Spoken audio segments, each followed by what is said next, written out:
Inscris-toi. Le Seigneur t'a accordé une grâce particulière. Il est avec toi. Quelle belle manière de se dire bonjour. Chaque jour, quand nous disons bonjour, nous témoignons de l'amitié et de l'affection. Eh bien, aujourd'hui, c'est au nom de Jésus que je vous dis bonjour. C'est en son nom que je vous salue. Et en vous saluant au nom de Jésus, je veux dire qu'il vous connaît, chacun de vous, qu'il est proche de vous, qu'il est présent au milieu de nous. C'est lui qui nous accueille personnellement aujourd'hui, en ce jour de fête de l'Annonciation. Et je vais vous lire d'abord la louange de Marie à Dieu. Ces paroles venaient du plus profond de son cœur.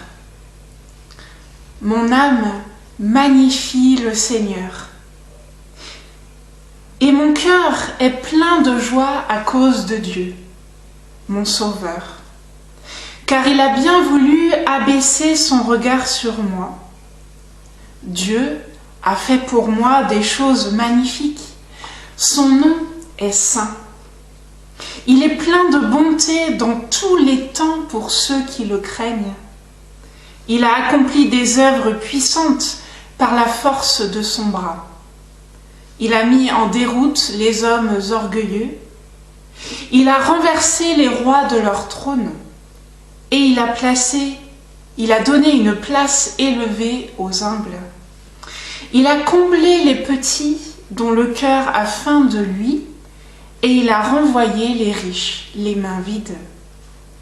Envers son peuple bien-aimé, il tient promesse. Je loue Dieu, car sa tendresse et sa fidélité n'ont pas de fin. Amen. Prions.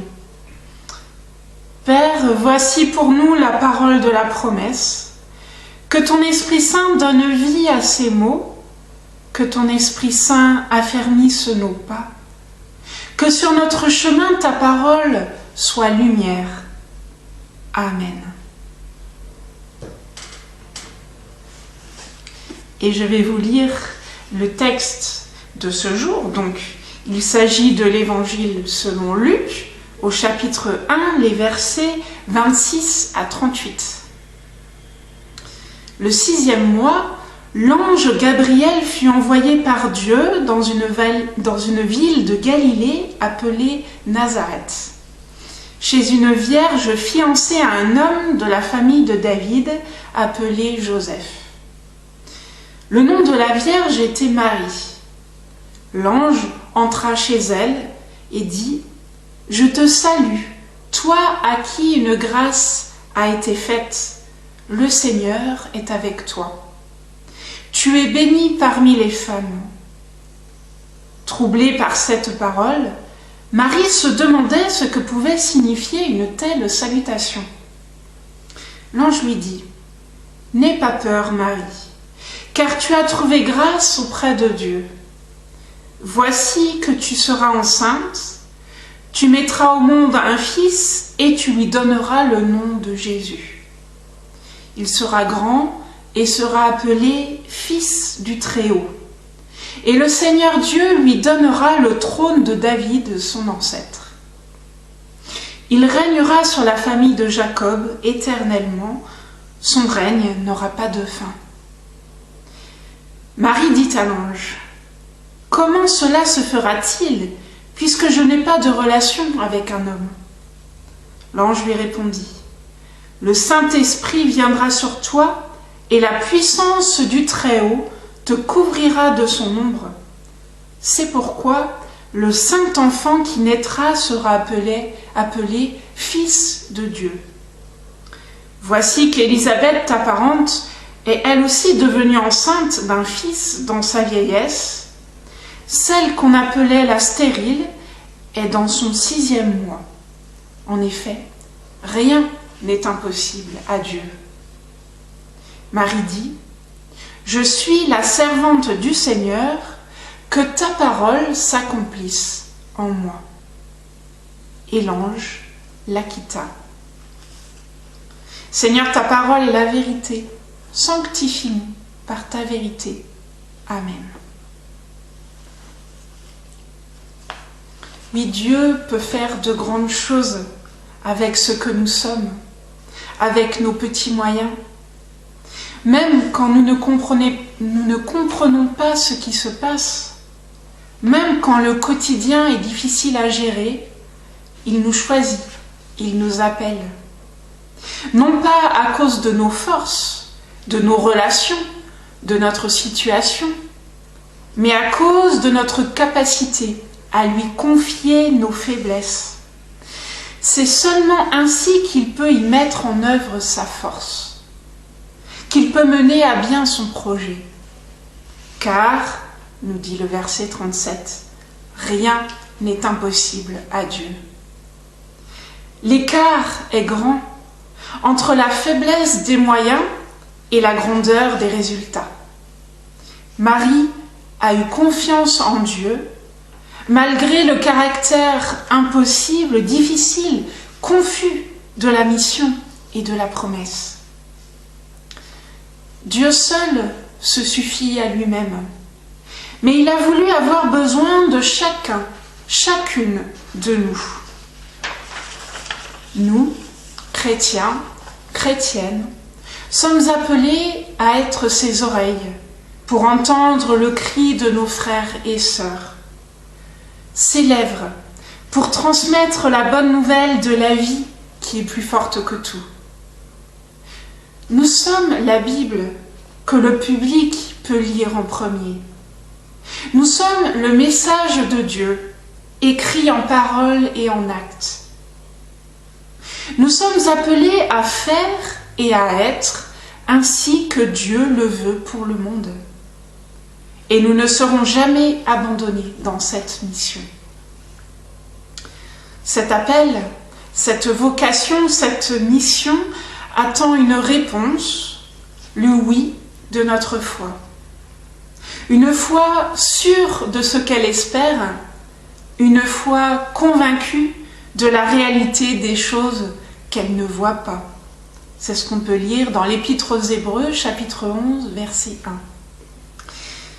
Le oui de la foi signifie un départ pour une aventure non maîtrisable. En acceptant de suivre Jésus, je ne sais pas où je vais. Je crois ne veut pas dire je sais. Mais je le redis, rien n'est impossible à Dieu.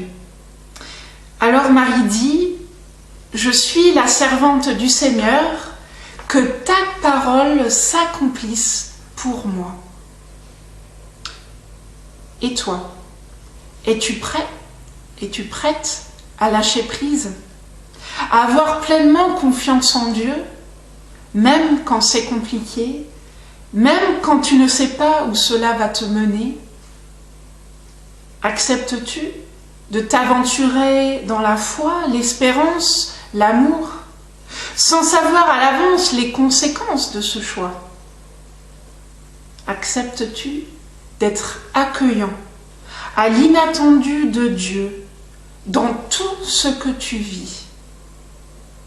Et peut-être encore plus durant ce temps de confinement où, sauf si tu es engagé sur le terrain, tu n'as plus la bonne excuse pour dire « je n'ai pas le temps ».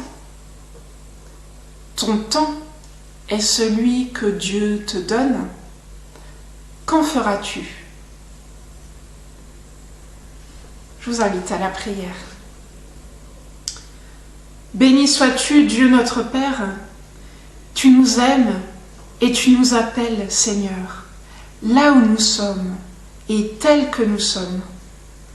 Pour nous et avec nous, tu peux réaliser ce qui nous semble impossible et même impensable. Merci Seigneur, car nous n'avons plus de raison d'avoir peur. Tu mets ta force dans nos faiblesses. Tu ne nous abandonnes jamais. Tu nous charges d'annoncer que Jésus transforme les vies de celles et ceux qui lui font confiance. Seigneur, ouvre-nous aux autres, ouvre-nous à la compréhension, ouvre-nous à la compassion. Seigneur, donne-nous des paroles, des attitudes, des actes qui libèrent celles et ceux dont la vie est plongée dans la nuit, celles et ceux dont la solitude est plus terrible encore à vivre en ce moment. Que dans nos efforts de chaque jour pour garder le contact les uns avec les autres, pour maintenir la communion fraternelle, nous puissions montrer que tu es solidaire de tous les humains, surtout de celles et ceux qui se sentent perdus. Que nos choix, nos actions, nos paroles, nos gestes de solidarité montrent que tu diriges nos vies. Pour cela, envoie sur nous ton Saint-Esprit, de force, de sagesse, de discernement. Donne-nous un cœur à l'écoute. Nous te prions pour nos familles, nos amis, que ta tendresse les accompagne. Nous te confions tous les malades.